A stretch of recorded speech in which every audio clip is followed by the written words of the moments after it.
Olá, saudações a todos e todas. Bem-vindo, bem-vinda para a nossa aula de hoje. O que é que a imaginação e a realidade tem a ver com o nosso processo de cocriação, de limitação de crenças? Como os mantras podem nos auxiliar quando a gente pode emanar algum tipo de pensamento, de intenção para o universo? Qual a relação do sentimento com o pensamento? Como eles podem estar desconexos e como conseguir reconectar isso? O que é que os campos mórficos têm a dizer sobre todo esse processo de despertar e o nosso subconsciente? Como aproveitar da sua melhor forma o seu potencial? Hoje é tudo isso que a gente vai ver nessa aula. Fica por aí.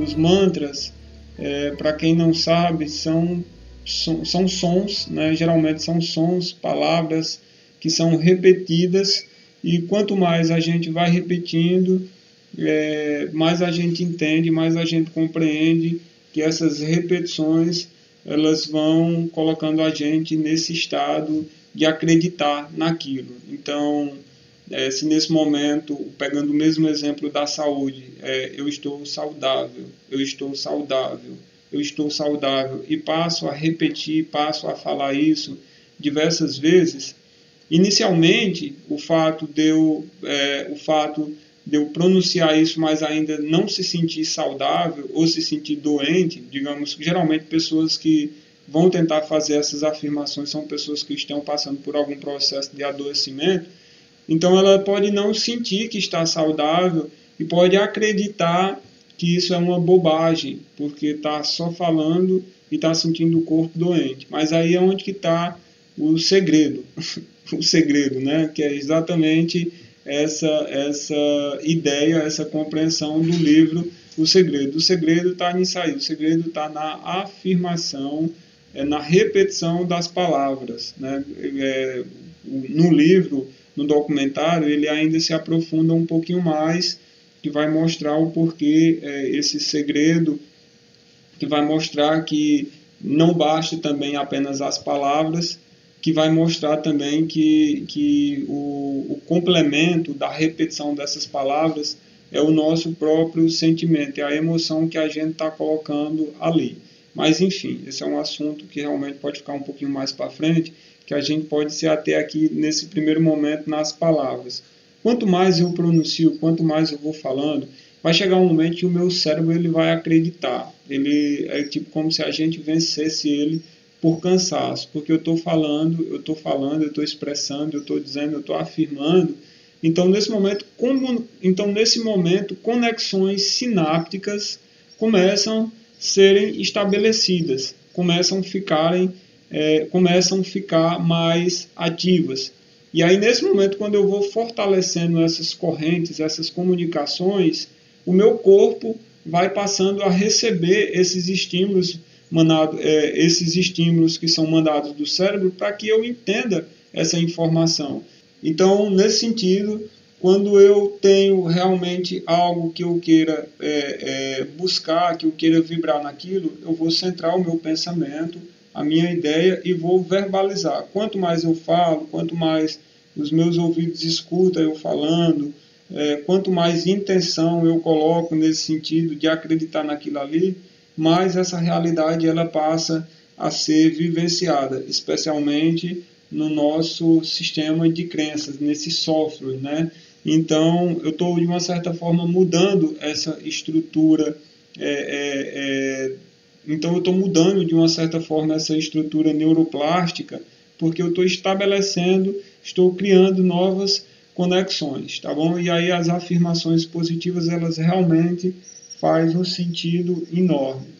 E aí o seguinte, é importante que cada um descubra uma afirmação, uma lei para você exercitar. Tem algo que eu ensino, tem algo que faz parte de uma das formações desse curso, só que numa versão mais avançada, numa versão mais expandida, que é a criação da lei eterna. Eu criei a minha lei eterna em 2015 e desde então, não vou dizer que são todos os dias, no início era bem mais presente, mas hoje em dia, sempre que possível, sempre que estou lembrando, eu faço a minha afirmação. Essa é a afirmação da minha lei eterna. Eu, Paulo Ricardo Caetano da Silva, sou bem-vindo, sou amado, sou seguro, sou capaz, sou corajoso, sou decidido, sou determinado e sou um lindo presente de Deus neste mundo.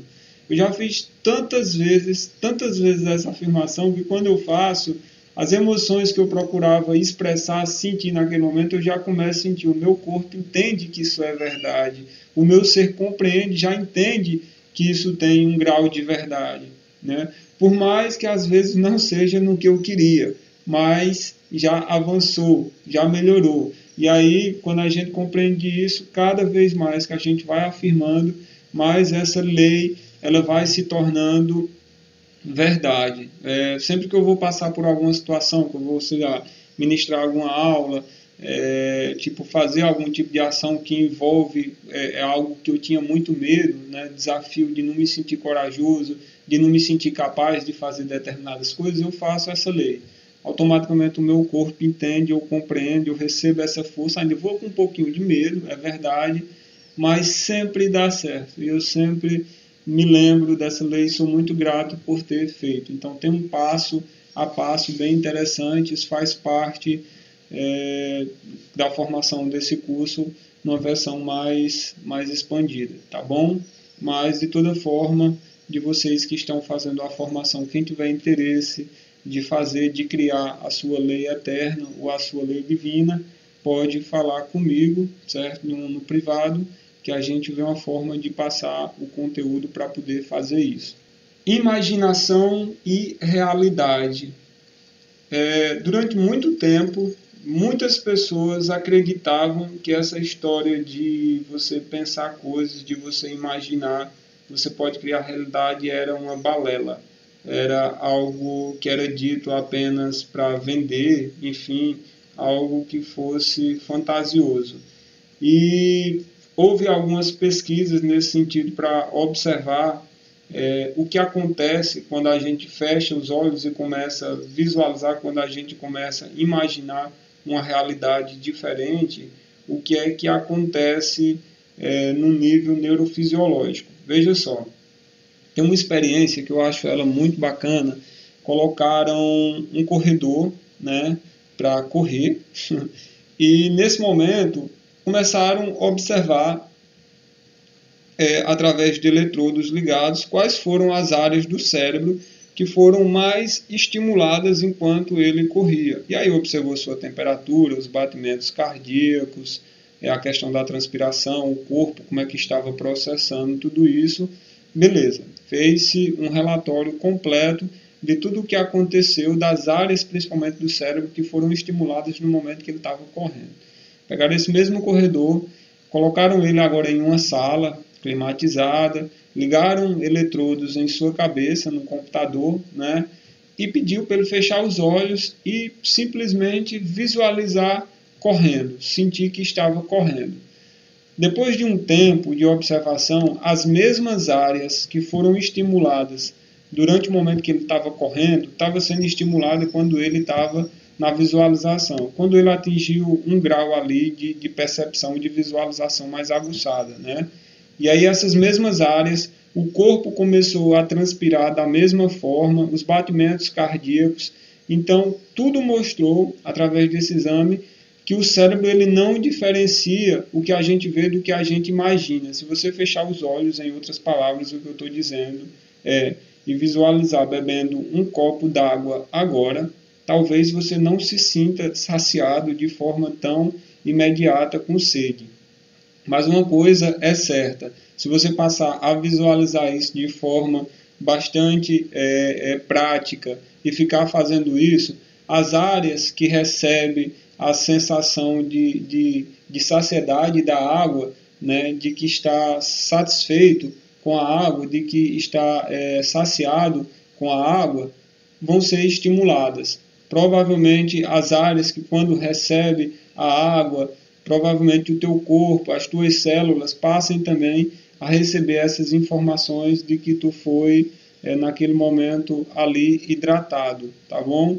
E aí se tu passa a visualizar outros tipos de coisa, aí os exercícios geralmente voltado para esse tipo de cursos que vende essa ideia de formações, né, que tenta estimular pessoas a pensar na prosperidade, a pensar na abundância, na saúde. Todas essas coisas são utilizadas dessa forma. E realmente, se você vai fechar os olhos e você está visualizando mais saúde, se você está visualizando mais prosperidade, viver bem, imaginar, sei lá, uma casa, a casa dos seus sonhos, imaginar uma floresta, e você está colocando essa intenção ali, o teu corpo ele vai estar vivendo experiências parecidas com aquilo ali. Tem outra coisa, outro detalhe, tem outro detalhe que vale a pena a gente salientar aqui, que essa realidade que o teu cérebro está vivendo, embora ele não esteja vivendo nessa realidade física no momento atual, mas quem sabe o que é que essa visualização, em que plano é que isso está sendo vivenciado. Estou dizendo isso por quê? Porque o Joe Dispenza, que foi um dos neurocientistas, a participar do documentário Quem Somos Nós, ele trouxe uma afirmação que até hoje eu penso nisso. Ele disse, olha, o cérebro da gente processa 400 bilhões de bits de informações por segundo. Você pode até não saber exatamente o que são bits, mas basta saber o número, 400 bilhões de bits de informação por segundo. Sabe quanto a gente tem acesso, a nossa visão, o nosso campo de realidade tem acesso desses 400 bilhões de bits de informações que ele processa por segundo? Apenas 4.000 bits de informações. Então, é um número muito pequeno se comparando aos 400 bilhões de bits de informações que esse cérebro está processando, que a gente tem conhecimento. Então, a pergunta, a inquietação que fica, né, a reflexão que fica é o que é que está acontecendo a mais na nossa realidade que a gente não está percebendo, que a gente não está entendendo, não está compreendendo, porque temos uma visão limitada que não consegue ver nada acima do ultravioleta nem do infravermelho, é só nesse espectrograma de cores que vai do vermelho até o violeta, que a nossa audição ela é limitada.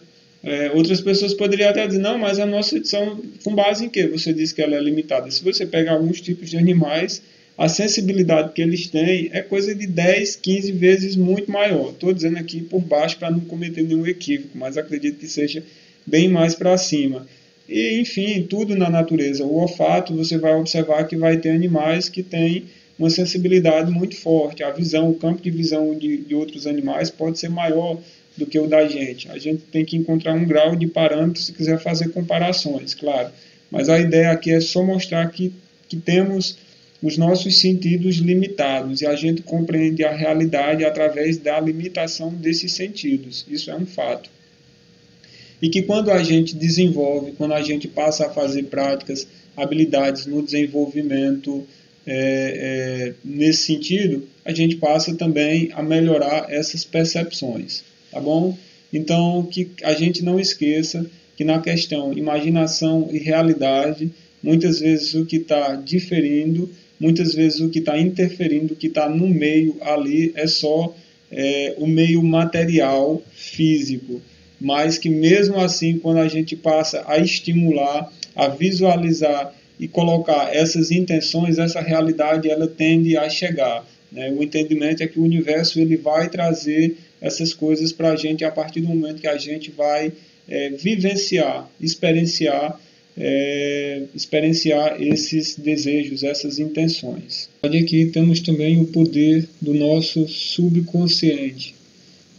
Pessoal, dentro de várias abordagens também, dentro de vários tipos de compreensões, de entendimento, Hoje, várias linhas, várias áreas, especialmente das neurociências, vêm estudando e tentando desvendar formas de como a gente pode usar o nosso subconsciente ao nosso favor. É um campo extremamente rico, porque a gente sabe pouca coisa, tem muita coisa para ser explorada, realmente nesse sentido, mas o que já se tem de compreensão é justamente isso, de que quando a gente, por exemplo, está em estados meditativos, quando a gente está naquele estado, por exemplo, de penumbra, que está dormindo, acordado, está no estado alfa, e a gente recebe estímulos, recebe comandos, esses comandos, essas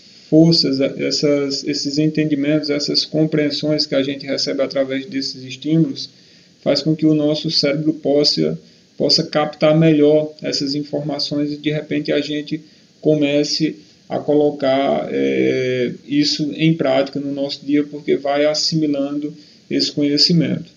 E aí, assim como é um campo que ainda está sendo bastante misterioso, né, que está sendo bastante pesquisado nesse sentido, bastante investigado, né, para tentar se entender isso por parte da maioria dos neurocientistas, vale a pena a gente pelo menos já compreender um pouco dessa relação dos hemisférios cerebrais. O fato da gente saber, por exemplo, que o nosso hemisfério cerebral direito está mais ligado com as questões criativas, coisas que envolvem a arte, música, dança, que está relacionada à questão espacial, emocional. É tipo como a gente às vezes vê nessas imagens, nessas figuras, o lado mais colorido, o lado mais intuitivo, esse lado em que a gente está mais utilizando, vamos dizer assim, o lado sensitivo, né? E o lado esquerdo já é correspondente ao lado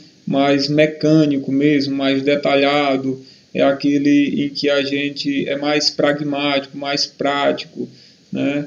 Então está muito relacionado a essas questões da memória, do intelecto, da razão, né? Então compreender um pouco dessas duas atividades dos hemisférios é bom o suficiente para que a gente possa utilizar, né, à medida que vai conhecendo outras técnicas, outras ferramentas, outros estudos, as terapias, as práticas que melhor se adaptam com essa realidade, para que a gente possa utilizar isso ao nosso favor. Isso aqui é apenas uma explanação, apenas para efeito de informação, de conhecimento, de entendimento, para que a gente não esqueça disso, porque mais para frente a gente utiliza algumas técnicas, que são essas técnicas que vocês estão vendo de desenvolvimento consciencial, que a gente vai fazer uma logo em seguida, quando finalizar essa parte, com base em tudo que a gente foi falado, para poder dar base para o que a gente vai ver de técnicas, tá bom? Então esse foi o poder do nosso subconsciente. Também um outro estudo que vai se fazer bastante presente durante os tipos de técnicas, as abordagens que a gente utiliza, é saber um pouquinho dos campos mórficos. Aqui também a gente vai apenas dar uma passada de forma mais rápida, uma pincelada, apenas para que vocês vão entendendo, né, as bases do porquê a gente vai fazer essas práticas. Os campos mórficos a gente pode entender que é o campo inteligente de onde as espécies, digamos assim, inicialmente, retira a informação para poder vivenciar, para poder experienciar, para poder evoluir. Em outras palavras, é o ingrediente necessário que cada espécie precisa para não ter que refazer todo o seu processo de aprendizado. Vamos dar um exemplo. Por exemplo, sabe as crianças de hoje, que a gente tem o hábito de dizer assim, meu Deus, essas crianças já nascem já sabendo de muitas coisas, um pouco à frente do que outras crianças, por exemplo, se a gente fosse observar de gerações passadas. Por quê?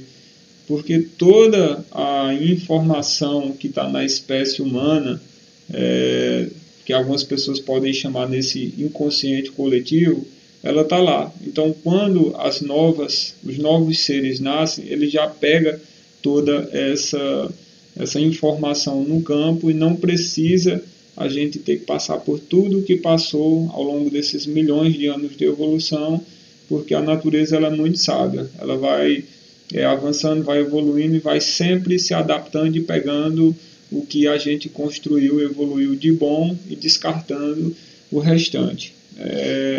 Em poucas palavras é um pouco disso, mas tem um pouquinho mais de coisa assim que a gente pode entender. Quando a gente compreende um pouco das relações dos campos mórficos, novas conexões sinápticas também se expandem, penso eu, no nosso ser, porque há uma compreensão maior da vida. Depois que eu passei a estudar, a compreender e fico pensando no meu dia a dia, onde entra os campos mórficos nessa situação, a gente consegue compreender, a gente consegue entender determinadas situações que acontecem no nosso meio social, no planeta, ao observar, porque faz todo sentido a influência desses campos que está sendo dita.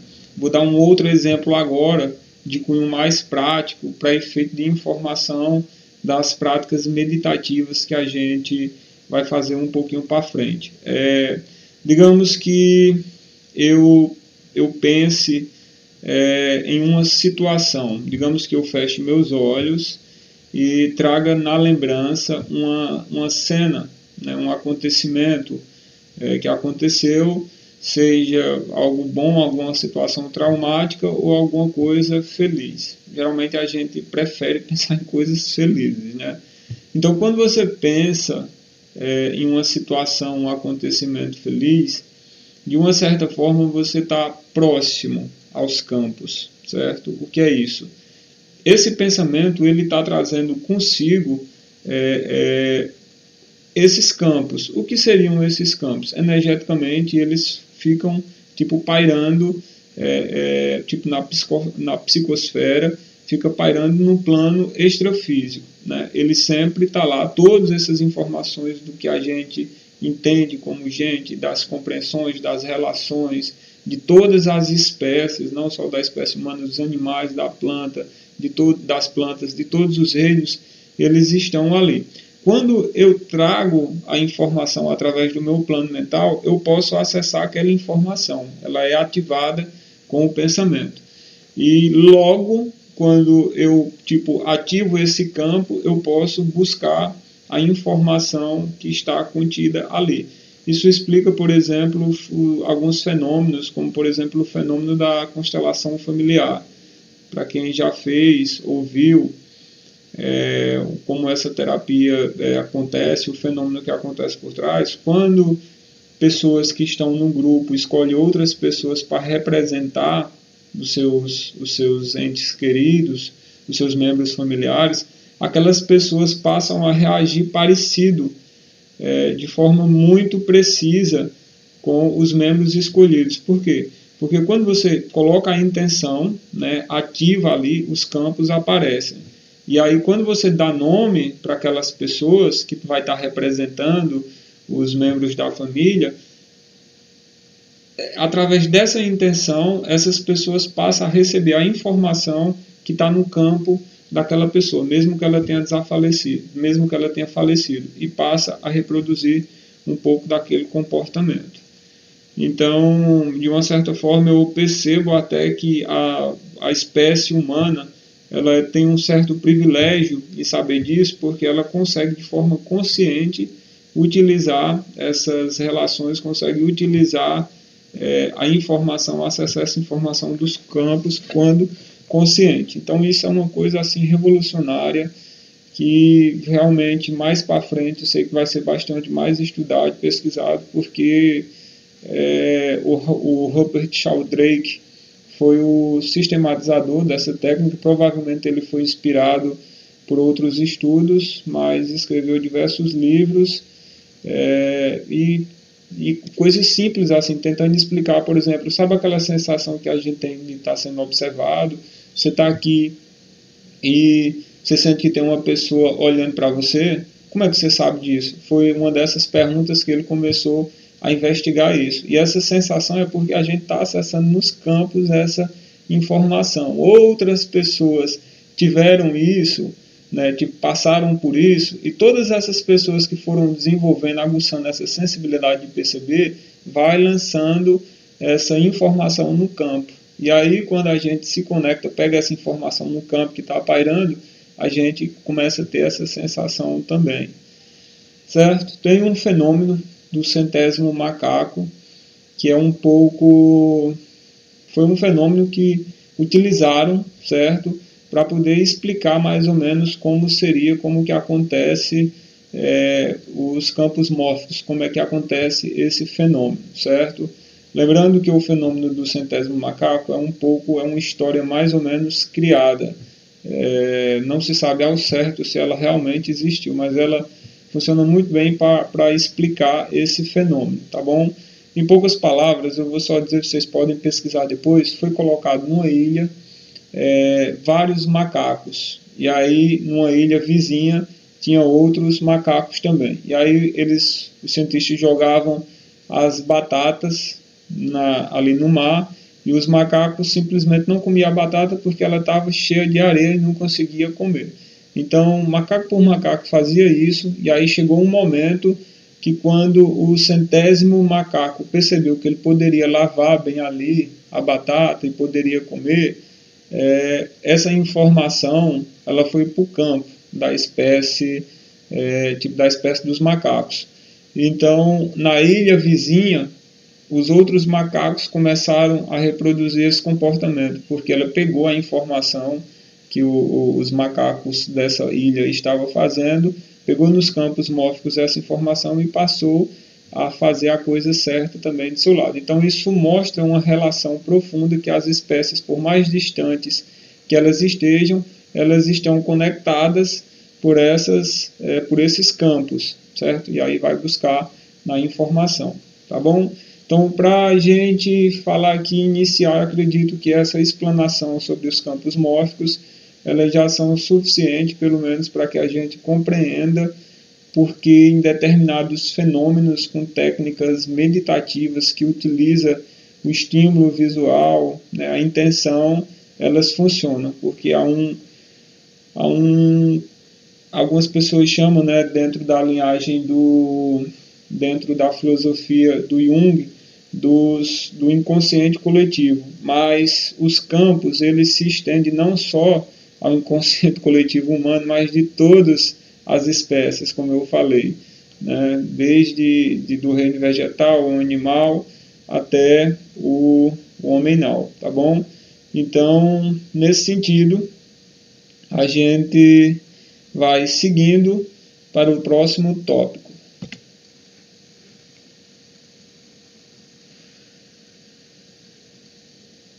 Muito legal. Também temos aqui agora o pensamento versus o sentimento.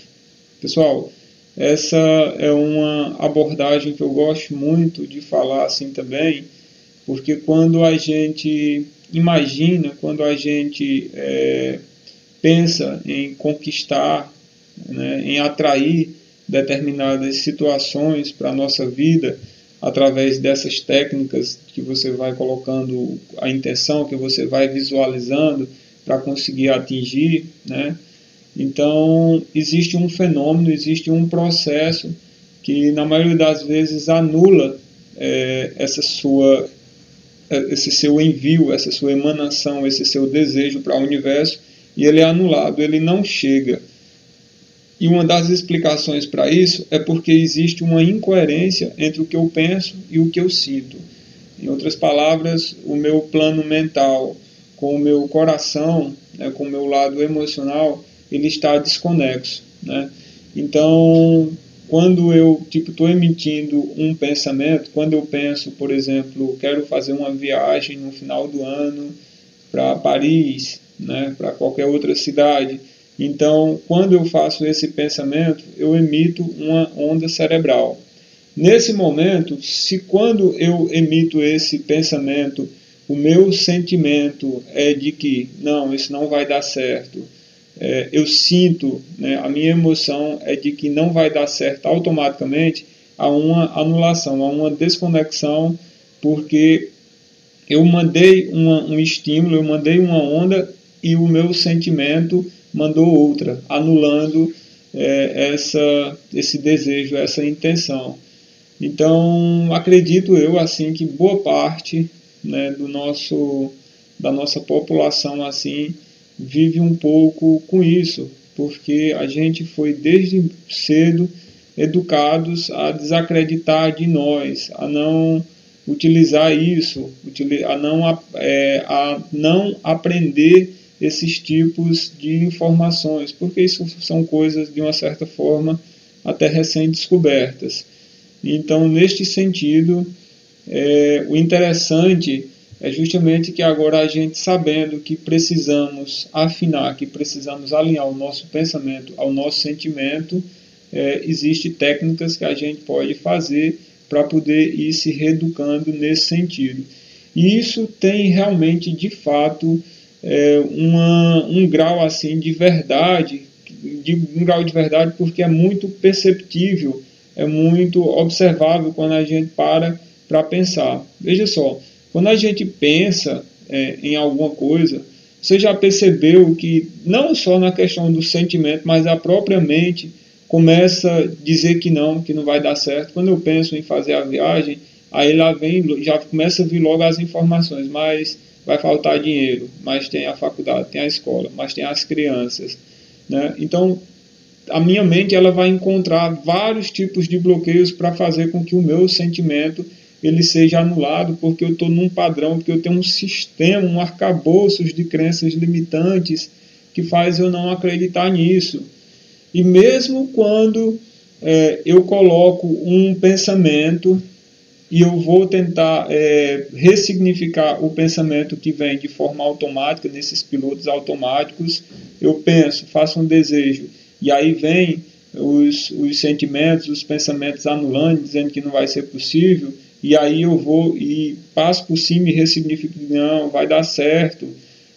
E aí a mente continua ainda reproduzindo, dizendo isso é bobagem, esses tipos de técnicas, esses tipos de coisas não existem, porque tudo isso faz parte desse conjunto de arcabouços de crenças limitantes que a gente está vivendo. Então, a gente estava falando um pouco sobre o nosso subconsciente, a gente era como se tivesse nossas ideias, nossas ações, aquilo que a gente pensa, quem somos nós de verdade, está muito contido ali no nosso subconsciente, que representa mais de 90% desses pensamentos, desses sentimentos do nosso software, né, do mindset que a gente está falando. E apenas 5% fica nesse plano consciente. Então a ideia é justamente essa, é que quando a gente passe a pensar em algo, a gente passe também agora a observar qual o sentimento que vem, qual outro pensamento que vem, né, de forma reativa.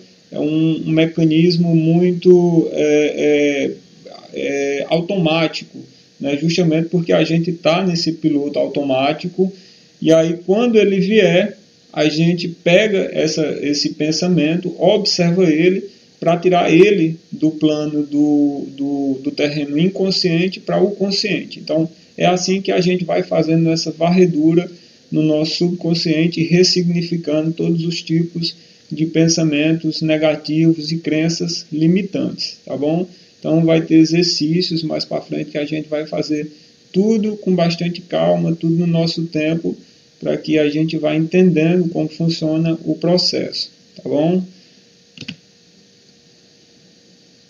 E aí, só para concluir o nosso quadro, a gente vê aí, ó, quando a gente consegue fazer essa sincronia, esse alinhamento entre o que a gente pensa e o que a gente sente, o que é que acontece? A gente manda uma onda amplificada para o universo. Essa onda cerebral ela vai muito mais ativa, muito mais intensa. Então é naquele momento que eu penso na fazer a viagem, por exemplo, e o meu sentimento é que já bota um sorriso na minha face e eu acredito, o meu ser acredita que isso é real. E quando ele acredita, quando o meu sentimento, quando as minhas emoções estão vivenciando isso, estão acreditando nisso, há uma amplificação dessas ondas. E isso é fenomenal, partindo desse princípio, porque você sente no teu ser, você sente que está alinhado o que você está sentindo com o que você está pensando, né? Então, nesse sentido, a gente compreende que quando há essa amplificação, o universo, de uma forma ou de outra, ele vai te devolver, porque o universo é rico e ele está respondendo, ele está reagindo imediatamente a tudo o que a gente está vibrando, o que a gente está emanando. Então, nesse sentido, o segredo, lá do segredo, é esse. Através das emanações, através dos mantras, das verbalizações, das visualizações, a gente consegue gerar um sentimento que seja compatível com o nosso pensamento. Quando essas duas coisas elas se batem, quando elas se encontram de forma harmoniosa, gera essa amplificação. E uma coisa que é válido também a gente compreender é que essa amplificação ela vai acontecer justamente quando a gente estiver errando, quando a gente estiver fazendo os outros tipos de anulação. A gente não pode se prender de já querer ir para a amplificação, porque tudo é um processo. A gente está aprendendo aqui agora a ressignificar, a observar as coisas. Lembra lá da mente de principiante. A gente sempre vai colocar essa ideia de que estou vendo uma coisa pela primeira vez, de que estou me lançando, e tudo isso com muita amorosidade, com muita gentileza, sendo cordial para si, né, para nós mesmos, para outras pessoas, entendendo o nosso tempo, o nosso processo. Dessa forma, a gente com certeza vai conseguir mandar ondas cada vez mais amplificadas, tá bom?